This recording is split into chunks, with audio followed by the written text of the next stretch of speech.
Am I recording? Yes. Okay. Center. For the crab, we're going to need 3 balloons. We're going to need 2 red and 1 white. Now, if you're able and capable, you're going to start with the 2 red and blow them up, of course, at the same time.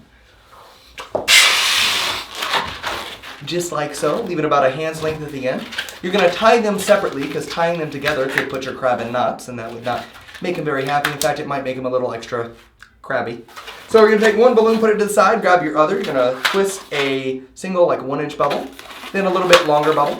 Then you're going to take your nozzle, pull it very tight, apparently too tight, and wrap it around, and then stick it through the center of those 2 bubbles. That's going to help so it doesn't come undone on you. Then you're going to make a 1-inch bubble. You're going to fold and pinch and twist. So you're going to pinch and twist and pull so that you get a nice little claw that kind of sits to the side. You're going to go up a little bit further. I like to make them with no like crease in his arm, just to go straight to my ear twist. Now this is going to be 1 arm of the crab.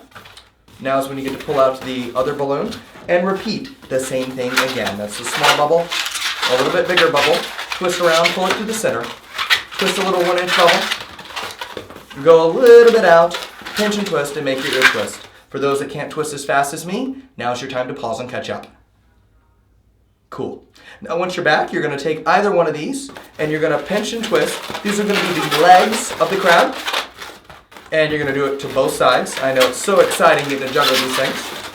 And then you're going to find out how fat you want your crab to be. This would be very fat. This would be very thin. I like to find somewhere in the middle. Once I do that, I pinch and twist one side, then I pinch and twist the other side, and then I go back and forth with one and or the other of the balloons. I try to keep them, this one back and forth and this one back and forth. I try to keep it kind of even because I don't want one to get really tight so that it goes boom, because that's kind of scary. So we'll twist that off a little bit more, and you get one of these. And now it is a crab with laser vision shooting eyeballs out of the side of its armpits. So what we do is we break this off. If you are not capable of breaking a balloon like Kung Fu, you can also take and cut your balloon, tie it off, and either cut off the excess or stick it inside, or a little bit of both, as I so happily demonstrated just then. So that is most of our crab. You could draw eyes and be done. However, we don't skimp on the details. So we take 1 more balloon, blow it up just a hair's length, very long hair's length, and get a couple of eyes twisted, just like that. There's a couple of bubbles about the same size. If they're not the same size, that's okay. We're going to untwist them anyway. Tie off the other side, and then find the center magically again as we tie them together, just like so. That's going to be your eyes. They also make great for puppets. And we're going to stick this right in the head of the crab, just like so, and you get a crab that's facing backwards, or facing me, but that's okay.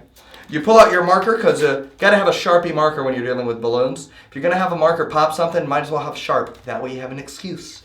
So then we're going to take our eyes, just like this. I like to make those nice long eyes, because a romantic crab is so much more fun. And then you get your little crabby guy to advertise for you. And in fact, we're going to make him say, Mr. Fudge. And there you go.